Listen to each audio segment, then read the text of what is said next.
Santos, do partido Missão. Seja bem-vindo, Renan. Satisfação de estar com você. A satisfação é toda minha. Você está aqui na Bahia há poucos dias dessa vez, mas já deu para fazer um panorama de como você está vendo o estado. O que é que você está achando da Bahia, Renan? Eu estou achando a Bahia triste.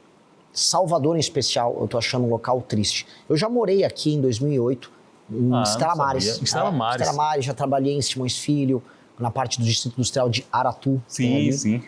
Eu conheço relativamente bem Salvador. Mudou de 2008 para cá? Eu acho que mudou o espírito das pessoas. É muita derrota uma atrás da outra. Derrota no sentido de, aqui foi tomado pelo crime organizado, viver aqui está muito inseguro, a cidade não desfavelizou e a cidade diminuiu de tamanho. Salvador perdeu gente, a Bahia continua perdendo gente. Então, em grande medida, as grandes apostas, não, a Bahia vai estourar, eu ouvia isso. Eu vim trabalhar aqui à época com um clima de, não, agora a Bahia vai pegar, a coisa vai pegar no tranco. E não pegou no tranco. Eu acho que a situação da Bahia é muito difícil, é um dos lugares mais delicados para se resolver e, infelizmente, olhando o arranjo político que a gente tem, não há uma solução fácil. O governo federal, e eu ganhando, vai ter que ter uma atenção muito especial aqui para a Bahia. A que você atribui a Bahia estar nessa situação, Salvador? Porque são dois comandos diferentes. O Estado é comandado pelo PT há praticamente 20 anos e a Prefeitura é comandada pelo grupo de ACM Neto, atualmente com o prefeito Bruno Reis.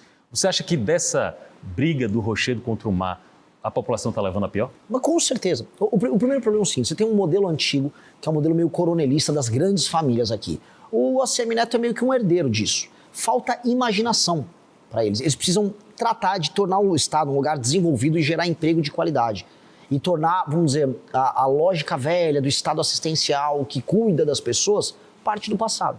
Do outro lado, o petismo misturou com o coronelismo do interior do Estado, fez uma fusão com os caras, misturou o sindicalismo deles, aquela coisa de, vou fazer políticas sociais, a compra de voto baseada no carisma, e eles se mantêm aqui há 20 anos. Então, essas duas respostas que foram dadas para as pessoas não funcionaram. E aí, coisas que avançaram. Crime organizado, a chegada dos chineses, e eu estou alertando para onde eu vou, a chegada dos chineses não tratem como um presente, como algo bom. A chegada da BYD é uma imitação do modelo de colonização que a China está fazendo na África. É igualzinho, trazem os trabalhadores deles, eles viram uma elite local, econômica, casam com a mulherada aqui, começam a se firmar e começam a atender o interesse dos chineses.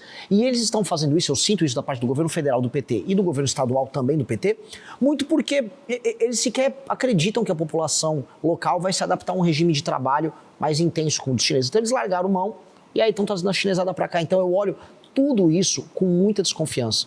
E eu acho que a galera aqui da Bahia tem que entender que nós precisamos urgente fazer a Bahia sair desse clima de derrota que ela está. Vamos aprofundar algumas das propostas de Renan Santos, pré-candidato a presidente pelo Partido Missão, mas antes eu quero falar um pouco sobre você. A primeira vez que eu tive conhecimento de Renan Santos na política foi meu amigo e gerente de jornalismo da Aratu, o jornalista Matheus Carvalho, que falou: presta atenção nesse jovem, até mais jovem do que a gente, você um pouco mais jovem do que a gente. Presta atenção nesse jovem, ele está com ideias legais. E aí, acompanhando o sentimento de Matheus Carvalho, eu fui prestando atenção na sua trajetória. Você não pode ser chamado de um outsider da política, porque você já está trilhando o caminho da política há algum tempo.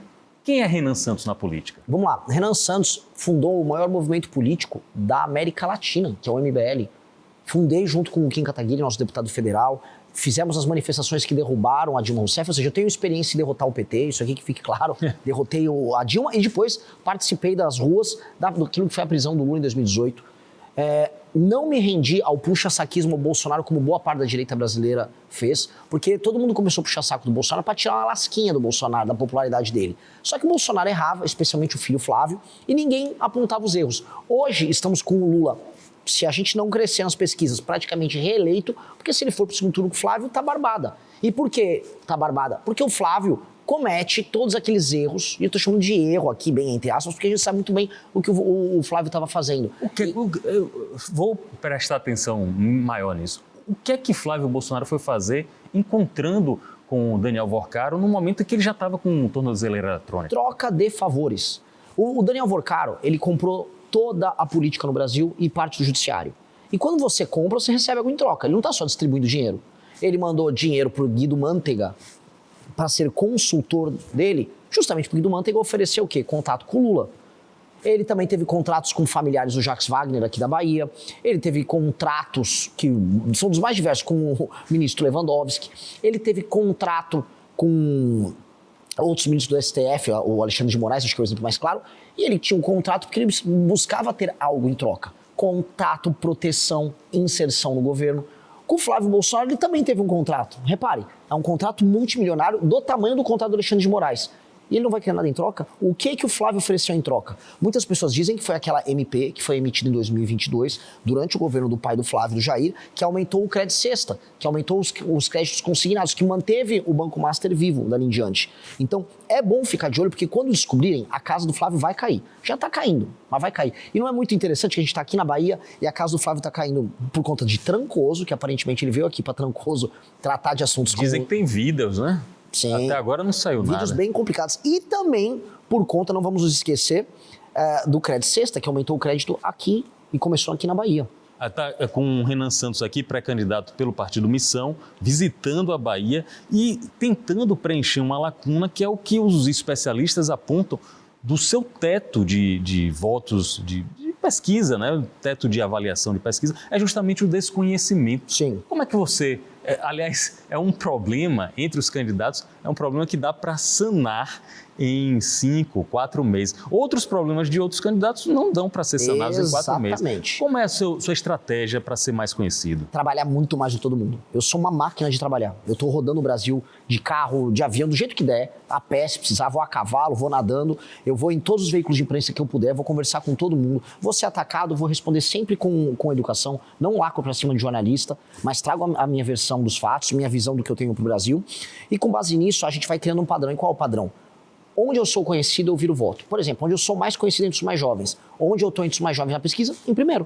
Então, se eu fico conhecido, eu vou para primeiro. Então, começando a me conhecer mais no público de 25 a 35 agora. Ou seja, não tão jovem. É 18 a 24. Né? Do 16 a 24 eu estou em primeiro. No de 25 a 35, eu já estou com 12%. Eu tinha 2% ali. Então, conforme vou me conhecendo, eu vou subindo. E depois de 35 a 45, também vou subir. É uma questão de tempo. As pessoas estão me vendo na TV, estão me vendo nas rádios, estão me vendo na internet. E aos poucos eu vou apresentando as propostas. Essa subida tem algumas reações do chamado establishment. Por exemplo, eu vi recentemente, acho que na Folha de São Paulo, colocando Renan Santos como se fosse um representante da tecnocracia do Vale do Silício, da extrema-direita, e citando inclusive o manifesto que vocês têm dentro do Partido Missão, como se fosse uma peça disso. É uma reação do status quo? Putz, assim, ó, toda vez que um jornalista te chama de fascista às vésperas de uma eleição, você ganha a eleição. É o clássico, né? Chamaram o Trump de fascista, o Milei de fascista, o Bolsonaro de fascista. O que aconteceu? Todos ganharam. Agora chegou a minha vez de ser chamado de fascista. Foi uma matéria muito mal feita da jornalista. Eu fiquei até com dó da jornalista. Eu mandei uma mensagem pra ela, não brigando, explicando, ó, se eu quisesse pegar a sua matéria e te desconstruir publicamente, eu faria, porque a matéria é muito mal escrita, não entendeu o que está sendo dito. Mas eu não vou fazer isso. Mas dica, faça um jornalismo melhor. Porque ali era só uma matéria de ataque de uma pessoa que começa a ficar desesperada porque percebe que a gente tem viabilidade. O que eu vou falar? É um misto de dó, mas também de felicidade, porque aparentemente vai dar certo o nosso projeto. 42 anos de idade, pré-candidato à presidência, fundador do MBL e também do recém-criado Partido Missão. Renan Santos é nosso convidado aqui no Linha de Frente. Vamos pensar na possibilidade de você ser presidente da República e como organizar ou reorganizar o nosso país. Algumas questões estão estampadas aí na sociedade. Por exemplo, endividamento. O desenrola promovido pelo governo do Brasil ajuda a diminuir o endividamento? Muito pelo contrário. O Desenrola fracassou, tanto que eles vão fazer o Desenrola 2.0. Ora, se você cria um programa de tirar a dívida das pessoas e logo em seguida as pessoas se endividam novamente e você precisa fazer outro programa, apenas quer dizer que o programa ele gera um estímulo para quê? Para que a pessoa crie dívidas e não pague. E aí a pessoa que está sendo um bom pagador, não tem nada de bom para ela, só está pagando os juros mais altos do mundo. Porque quando você mistura o spread bancário, que é o gasto que o banco tem e o que ele te cobra, com os juros, pô, aqui no Brasil é uma tortura. Você mostra para os gringos e fala, não, é impossível, vocês estão mentindo. Quando você mostra o cheque especial que existe no Brasil, gringo nenhum acredita. Eles acham que é piada, eles acham que estão de brincadeira. Então, naturalmente, o Desenrola não funcionou e o Lula só está fazendo isso para comprar voto em período eleitoral. Como a gente resolve esse problema de vez? Não é com o Desenrola, que é mentira, é enganação. 2, é você tendo um sistema de cobrança claro. Então, se a pessoa tem uma dívida no banco, ela tem que saber qual é a dívida dela, quanto ela vai pagar de juros. Quando ela assina aquele contrato, muitas pessoas no Brasil fazem, vamos dizer, de maneira impulsiva. Você não pode permitir que a pessoa faça essa medida de maneira impulsiva, que ela pode perder tudo. Vou dar algum exemplo. Até crédito consignado no Brasil tem juros que não fazem sentido, porque o crédito consignado, a garantia dele é um valor, por exemplo, uma aposentadoria, que é líquido e certa. O juros tinha que ser baixinho. O crédito sexta estava cobrando 6% ao mês. É roubo, só que as pessoas fazem porque elas não têm matemática financeira, elas não aprendem. Ou é isso ou é o agiota, ou é o cigano. Se bem que assim, né, o agiota está até mais barato, dependendo do caso, né? O que nós precisamos fazer? O Brasil precisa desesperadamente fazer uma reforma fiscal que diminua as despesas, para que aí a trajetória da dívida com o PIB, essa curva ela diminua, a gente saiba que o Brasil tem a condição de pagar suas contas e a gente abaixa os juros. Abaixando os juros, contrair dívida para o Brasil não vai ficar tão caro. Aí o brasileiro consegue pagar as dívidas que ele contraiu. Isso nós precisamos fazer desesperadamente. Quando se fala em ajuste de contas no Brasil, muito dos progressistas dizem já estão falando em acabar ou reduzir o alcance dos programas sociais como o Bolsa Família. Você enxerga que o Bolsa Família também tem que passar por esse tipo de readaptação? Sim, com certeza. Então, eu tô aqui na Bahia, o estado que mais tem gente no Bolsa Família. Tô olhando para a câmera. Presta muita atenção. Se você tem 25, 30 anos, você é homem e você está no Bolsa Família e eventualmente alguém pediu um emprego para você, falar, não precisa, eu vou fazer meu bico, a tua casa vai cair. Tô avisando de maneira muito clara. E eu vou deixar isso muito claro, tá? Tem gente que quer viver na boiada, assim, pega um Bolsa Família e vai levando. Isso não vai poder acontecer. Sabe por quê? Porque tem um cara que é entregador trabalhando para pagar a conta desse cara. Eu acho isso muito injusto. Tem um motorista de Uber trabalhando para pagar a conta desse cara. Eu tô do lado da pessoa que tá trabalhando. E quem tá no Bolsa Família? É muito simples.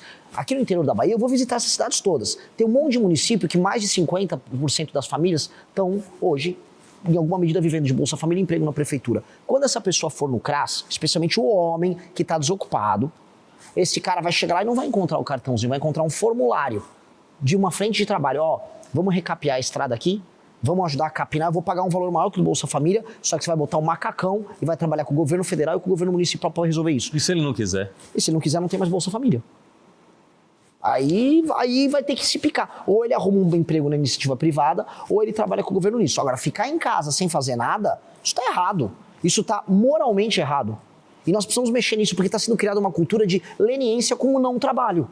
O Bolsa Família para uma família, para uma senhora que tem 60 anos, 50 anos, ainda não se aposentou, tem 3 filhos e ela não pode passar fome, poxa, a gente entende essa situação. Eu vou manter o Bolsa Família para essas pessoas. Agora, para a pessoa, marmanjo, que pode trabalhar, mas quer fazer a seguinte conta: eu faço um bico aqui, recebo um Bolsa Família ali, falo que o prefeito da cidade trabalha numa campanha, ganha um empreguinho na prefeitura por um ano, essa casa vai cair. Dica, eu não vou deixar isso acontecer. E você fala de maneira muito transparente, né? Não é estelionato eleitoral. Você está dizendo o que é que você vai fazer, Exato. Por mais que tenha resistência de parte do público. Mas não tem que ser assim. O político tem que ser assim. Se eu vou pegar um político tradicional e ficar, não, veja só, eu tô aqui para cuidar do povo. Não tem dinheiro para ficar pagando todas essas coisas. É muito programa social um atrás do outro. Eu tava numa favela aqui, tomada pelo tráfico. Tinha um botijão de gás gigante. O Lula mandou colocar um botijão de mentira gigante escrito, é gás do povo. Porque ele vai comprar voto dando botijão de gás para as pessoas na eleição. Aí é botijão de gás, é energia elétrica, é crime organizado rodando para lá e para cá, é Bolsa Família, toda hora um programa novo, aí tem agora o BPC. Pô, quem tá pagando essa conta? Você sabe quem tá pagando? É o trabalhador. É o cameraman que tá ali atrás, que tá ralando. Quando ele paga o imposto dele, ele tá sustentando isso. Tá vendo aí, Wagner? É todo mundo. É a mulher que tá vendendo acarajé aqui em Salvador. Todo mundo tá pagando essa conta. E aí essa conta tem que sustentar todo o resto da população e o político ainda quer ter voto com isso. Eu tô avisando, não dá. Bora falar de crime organizado. Conversando aqui com Renan Santos, do Partido Missão. Crime organizado e segurança pública é a pauta dessa eleição de 2026. Aliás, já vem sendo pauta em outros pleitos. Você é fã, como eu cheguei a ler em alguns colegas da imprensa, você é fã de Nayib Bukele? Muito. Por que você gosta do trabalho Porque dele? o Nayib Bukele vivia... Imagina o seguinte, você está num país como El Salvador, onde todo mundo acredita que as coisas nunca vão melhorar. Porque está tomado pelo crime organizado, muitas gangues, uma gangue matando a outra, país pobre, nenhuma perspectiva de investimento, país derrotado, Suprema Corte envolvida com o crime organizado. Parece muito um certo país aqui, né? Bem maior que El Salvador. A gente é uma versão grande daquilo. O cara chegou lá e ele falou, não, eu vou destruir o crime, todo mundo riu dele. Não, eu vou destruir o crime, todo mundo riu dele. Aí ele começou a destruir o crime, as pessoas ficaram... olha. Aí depois as pessoas, não, ele virou fascista. No fim, Todo mundo hoje anda na rua, você pode pegar o seu celular em El Salvador e no meio da principal praça da avenida da cidade andar, ninguém vai roubar teu celular. As favelas, as comunidades foram todas, vamos dizer, libertas do crime e agora ele está reurbanizando as favelas. Ou seja, ele está fazendo o que um homem fez um dia num país chamado Singapura. Ele chama Lee Kuan Yew. O Lee Kuan Yew pegou a Singapura, um lugar que era uma favela pura, tinha esgoto a céu aberto, todo mundo era pobre. Ele transformou hoje a Singapura num país em que as pessoas são mais ricas que os americanos. Todo mundo é rico, todo mundo vive bem, índices de educação maravilhosos. Eu quero fazer isso no Brasil, porque o Bukele seguiu o que o Lee Kuan Yew fez. Eu quero seguir o que os dois fizeram. O Bukele enfrenta da comunidade internacional a seguinte reação: ele ataca os direitos humanos, ele não tem nenhum limite em fazer uma cadeia para 40 mil pessoas e colocar essas pessoas sem, segundo a comunidade internacional, o devido rito do processo penal, que é longo e muitas vezes é desesperançoso. Você acha que isso tem alguma substância, essa crítica? Não tem. Não tem porque, primeiro, outros países, inclusive de primeiro mundo, têm leis muito duras contra o crime organizado. Só que eles não querem que nós, na América do Sul, tenhamos leis duras contra o crime. Lá na França, vai puxar uma arma e sair apontando na cabeça dos outros para pegar um celular, igual acontece aqui. Não acontece. Pergunta, tem crime organizado tomou Paris? Igual Salvador aqui está tomado? Não está tomado. Tomou Marseille, tomou Lyon. Não, as cidades francesas não têm um crime organizado tomando elas. Tá tudo normal na França. Agora, se um francês chega aqui, eu falo, eu vou criar um direito especial em que os membros de facções não vão poder se defender e vou colocar eles na cadeia. Aí o francês, não, mon amour, não pode, não faça isso com bandido. Vou fazer. Tem que ter ordem aqui. Gringo gosta de ver o Brasil como se fosse assim, um lugar para ele vir aqui fazer aquelas festas sexuais, né? Um lugar do surubão. Eles acham que o Brasil tem que ser engraçado, tem que ter a floresta. Não tem que ter nada disso. Nós temos que ser um país sério, respeitado pelo mundo e respeitando a própria população. Até porque quem tem o direito humano violado é o povo. Eu tava, volta no carro, gravei um monte de vídeo em comunidades e favelas aqui em Salvador. O crime organizado é o dono de boa parte de Salvador. Ou seja, as pessoas têm os direitos humanos delas defendidos? Não. E aí eu vou defender direito humano de malandro? Não, eu vou eliminar os malandros. Ou prender por muito tempo. Se eles resistirem, a nossa polícia vai poder passar fogo neles com toda tranquilidade. Inclusive, dou minha palavra aqui, é o primeiro lugar que eu falo. A minha Advocacia Geral da União, da Presidência da República, ficará à disposição dos policiais militares na hora que eles cometerem, vamos dizer, na luta contra o crime. É o chamado auto de resistência. Eles vão defender. Então, toda vez que o policial atirar e na autodefesa ou defendendo a sociedade, ele vai poder contar com a Advocacia Geral da União para atuar, de maneira bem clara. Primeira vez que você fala isso? Primeira vez que eu falo. Renan, e caso você seja eleito, você já pensou, por exemplo, no ministro da Fazenda, os cargos mais importantes, ministro da Fazenda e ministro da Justiça e Segurança Pública, você já tem em mente quem seria ou qual o perfil dessas duas pastas? O perfil, por exemplo, o ministro da Fazenda, que eu já sei, já vou avisar também em primeira mão. Cara que participou do escândalo do Banco Master, que estava lá na Faria Lima, lá em São Paulo, vendendo o Banco Master, e agora eu vou tocar o Ministério da Fazenda do Renan, nem põe o pé, porque é enganar o povo, tá enganando todo mundo. Enganou a galera para vender título podre do Banco Master, agora não vai participar do meu governo.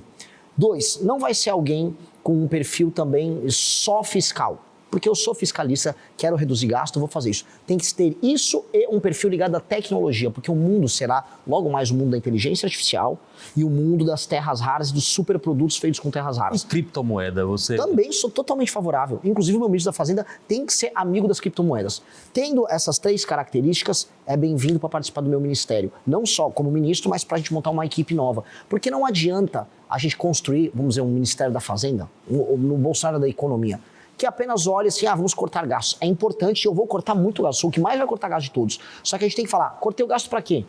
O que eu vou fazer com isso? Eu vou desfavelizar? Como que são as reformas de competitividade? Como eu vou investir em infraestrutura? Como eu vou tornar o Brasil um lugar que funciona? A gente tem pouco tempo. Se em 30 anos o Brasil não virar uma das 5 nações mais poderosas do mundo, o mundo vai levar vantagem sobre o Brasil. Qual é o seu plano para a Petrobras, Renan? O que é que você enxerga desse gigante? Eu vou ter concorrência no setor, mas eu não vou privatizar a Petrobras. Eu vou ter concorrência no setor de refino, eu vou ter concorrência também maior na distribuição, evitar fraudes e malandragens como anda acontecendo, tem operações policiais acontecendo nisso. Só que no mundo em que os recursos naturais estão sendo alvo de guerras, terras raras é só o começo disso. Petróleo também é. Basta ver que a guerra que está rolando agora, tanto na Ucrânia quanto no Irã, gera aumento no preço dos combustíveis e o Trump utiliza isso como pressão inflacionária na China. Ter controle de suas próprias reservas é manter soberania. Eu defendia no passado a privatização da Petrobras, hoje eu não defendo mais.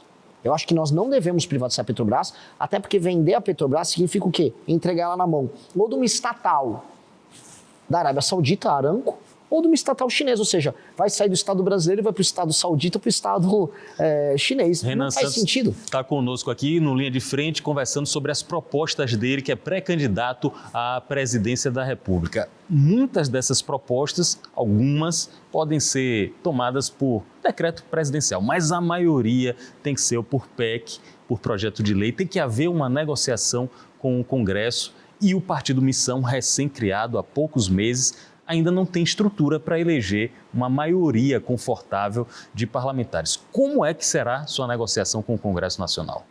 De maneira clara, eu topo compor com todo mundo que quiser de boa fé participar do meu governo.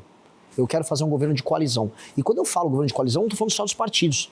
Eu quero conversar com todo empresariado, eu quero conversar com setores da economia brasileira inteira, eu quero conversar com a imprensa, eu quero avisar, eu tenho um plano de salvação nacional e eu preciso que todo mundo ajude. A minha maioria não vai ser só no parlamento. Eu quero conversar assim, estou aqui no SBT, eu vou no SBT, eu vou na Globo, eu vou em todos os lugares. Este plano de salvação nacional não é objeto de discussão. Todo mundo sabe que a gente quer viver num lugar em que a gente não vai ser assaltado.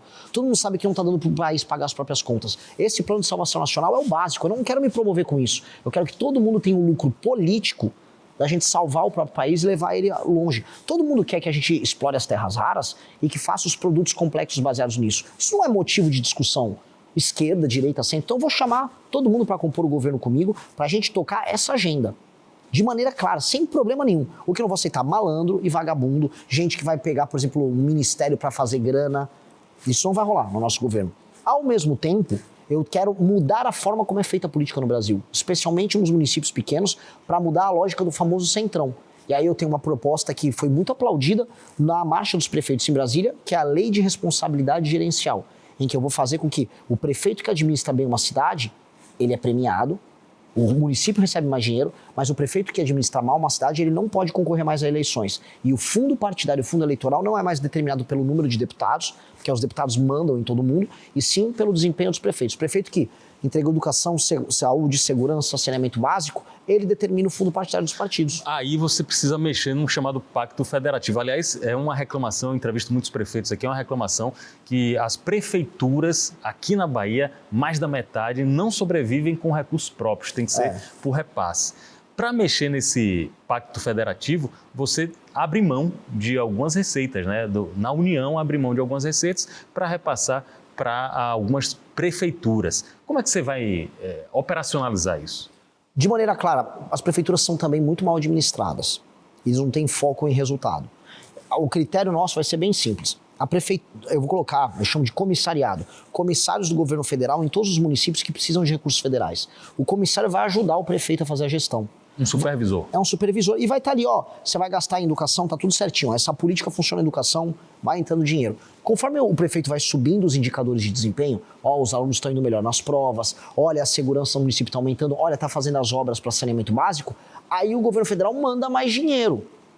Se o prefeito está indo mal, aí o comissário assume as atribuições e se aquele prefeito lutar contra a boa função do comissário, aquele prefeito fica inelegível. Por quê? Qual o critério? Tá claro que o prefeito não está cuidando bem do dinheiro que está sendo mandado.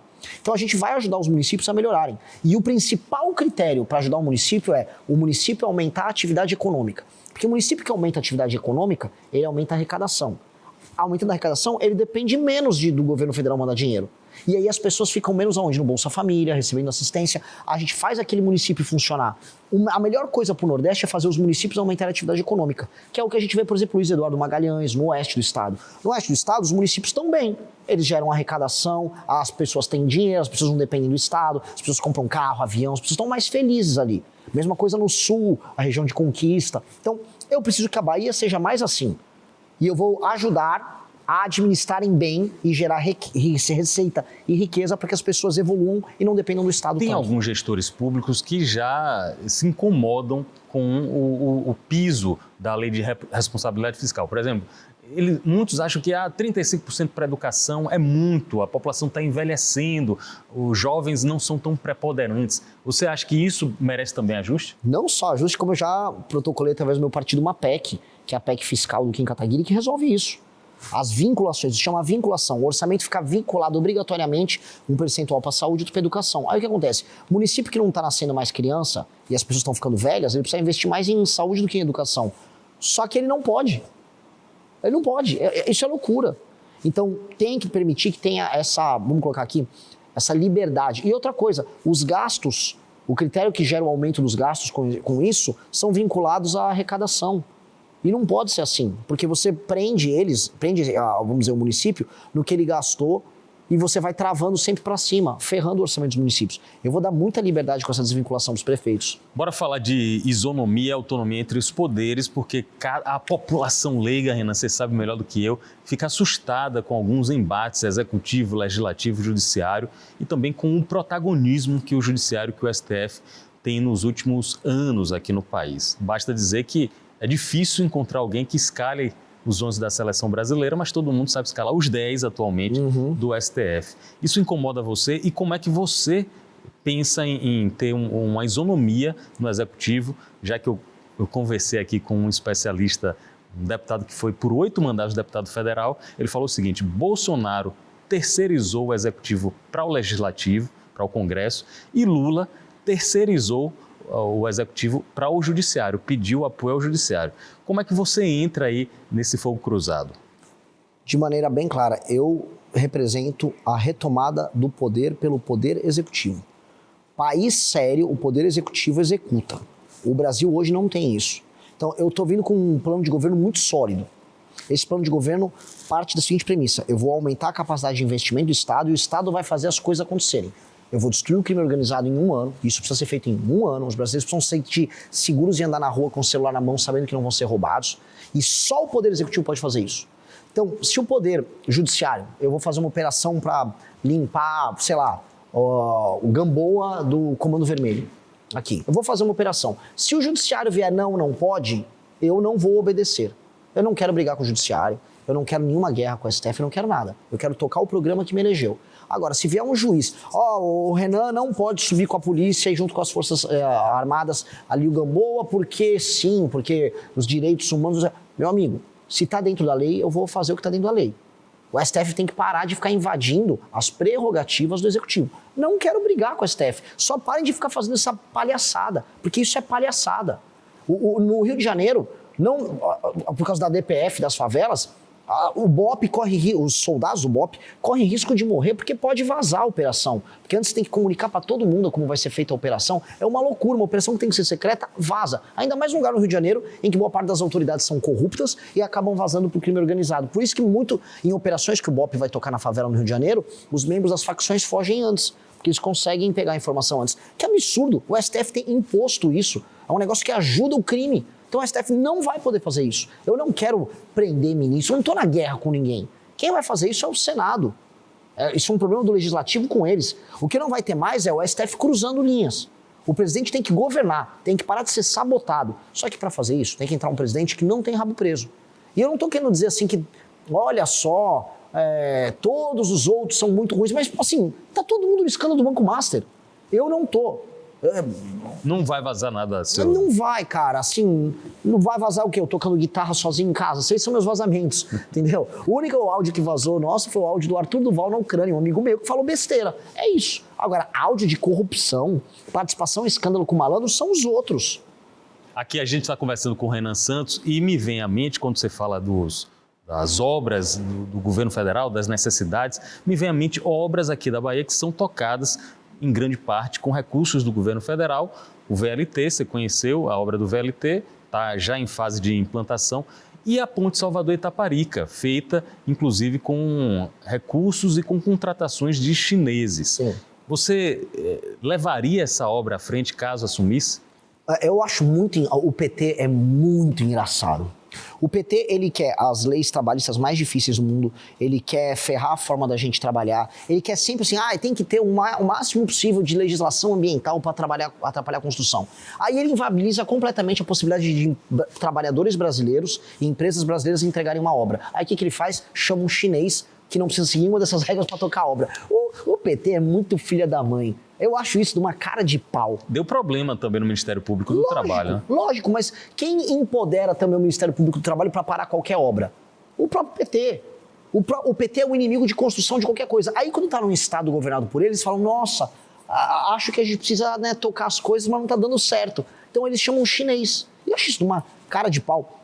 Olha só, sendo bem sincero, se entregar obra, eu não tenho problema em entregar obra com uma empreiteira de qualquer país, porque me interessa entregar obra de um preço barato e bem feito. Não tenho problema. Agora, eu tenho certeza que os trabalhadores brasileiros, com as mudanças nas regras que nós vamos criar, que isso se chama agenda de competitividade, o trabalhador brasileiro consegue entregar obra, porque a gente entregava obra em tempo recorde. Nos anos 60 e 70, a gente fez a maior hidrelétrica do mundo, a gente fez rodovias gigantescas, a gente fez obras colossais. Por quê? Por causa da competência dos militares, por causa do contexto geopolítico internacional da época, por que aconteceu naquela época? Isto, capacidade de investimento, o Estado brasileiro investia, então a gente fez boa parte do nosso capital fixo naquela época, e porque não havia essa monte de legislação e sabotagem. Hoje você está fazendo uma obra, vem o Ministério Público que quer parar a sua obra. Vem uma ONG falar que um quilombola morava no terreno que você está fazendo a obra. E não estou exagerando. Tem agora um negócio de reserva indígena querendo brecar uma obra lá em Mato Grosso, da Ferrogrão, um negócio absurdo. 140 quilômetros daqui tem uma reserva indígena e o índio pode ouvir o barulho do trem e pode ficar louco. O que é isso? Isso é sabotagem. Tudo financiado por ONG gringa. Base de Alcântara, lá no Maranhão, onde a gente pode, um dos melhores lugares do mundo para mandar foguete, tinha que ter contato com a SpaceX, com a Blue Origin, para ter o nosso programa espacial rodando lá. Botaram quilombolas. Toma banho, quilombola, do lado de uma base espacial. O cara nem tinha quilombo ali. Você vai ter Ministério do Meio Ambiente? Não precisa de Ministério do Meio Ambiente. Eu sou um ferrenho defensor de meio ambiente. Ferrenho defensor do meio ambiente. Agora, nós podemos ter uma secretaria muito bem feita, fazendo com que a gente fiscalize os nossos biomas e salve os nossos biomas e mais. Onde estão as grandes violações ao meio ambiente no Brasil? Todo mundo fala, é na Amazônia? Não, é nas cidades. A poluição acontece nas cidades. A destruição dos lençóis freáticos, destruição de microbiomas, biomas acontece onde? Nas cidades. E vê se estão fazendo alguma coisa. As cidades se favelizam, invadem áreas de manancial, destroem a natureza. O Rio de Janeiro é inteiro Mata Atlântica sendo destruída pela favelização. Ninguém está falando nada da violação ao meio ambiente que acontece nas cidades. Só que ele fala, não, porque a Amazônia. Sabe por quê? Porque é gringo botando dinheiro aqui, sabotando o funcionamento do agro brasileiro, porque eles concorrem com o agro brasileiro.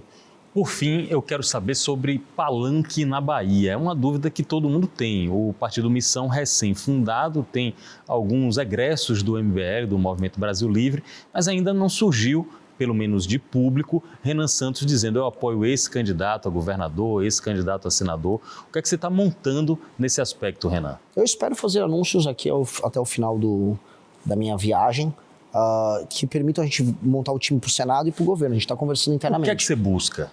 Eu busco vencer as eleições em todos os lugares que eu participar. E eu não posso ser pouco ambicioso. Todos os lugares que eu lancei pré-candidato ao governo, rapidamente eles aparecem com 2, 3, 4, 5%. André Luiz, o Maranhão, foi anunciado pré-candidato ao governo do Maranhão há 2 meses atrás. Já aparece com 3% em algumas pesquisas no Maranhão.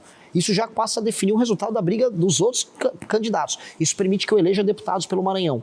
Mesma coisa vai acontecer aqui na Bahia. Até porque, infelizmente, como a gente, voltando para o começo da nossa entrevista, as duas forças principais aqui do Estado não estão respondendo os problemas do povo soteropolitano e do povo baiano. Aqui precisa de um choque de capitalismo e aqui precisa de um choque de força para destruir o crime. E ninguém está falando disso nos termos que são cedidos. A Bahia está destruída. Destruída. A Bahia ficou para trás em tudo. A Bahia virou um exemplo de lugar que não funciona. A Bahia está triste. Não adianta ficar botando um monte de cara lá do Olodum, de uma galera dançando, fingindo que está feliz. A Bahia está triste, a Bahia está derrotada. A gente precisa mudar esse clima. Renan Santos, Partido Missão, pré-candidato à presidência da República, nosso convidado aqui no Linha de Frente. Eu queria que você mandasse um recado para essa Bahia que você enxergou como triste depois de voltar 18 anos, né? 18 anos que você veio para aqui trabalhar e voltou, encontrou o que você chamou de Bahia triste. Qual é o recado que você manda para a Bahia? Meu recado para todos vocês, de maneira clara, Sonhem com uma Bahia que funcione, sonhem com uma Bahia que é passível de ser vivida, uma Bahia que você pode não ser roubado, que você pode viver numa casa e comprar uma casa que não será um barraco numa favela. Porque uma Bahia em que você pode trabalhar e produzir, que você não vai precisar migrar para outros estados para buscar a sua felicidade. Hoje, o sonho do baiano é ir embora da Bahia. Essa é a real. O povo de Salvador vai embora de Salvador para morar em outras cidades. Eu quero que vocês sejam felizes aqui, comendo a comida aqui, que é uma delícia, vivendo o clima que é uma delícia, um lugar que tem grande parte da boa literatura brasileira, boa parte da boa música brasileira, da boa poesia brasileira. A Bahia é sensacional. Só que não adianta ela ser sensacional em termos culturais e ela ser pobre e violenta em todo o resto. Então, bem viver na Bahia é possível, só que tem que ser possível com trabalho e com ordem. E eu estou deixando esse recado. Eu, como presidente, vou focar nisso. Renan Santos, Partido Missão, nosso convidado aqui. Obrigado a você pela companhia. Até o próximo encontro.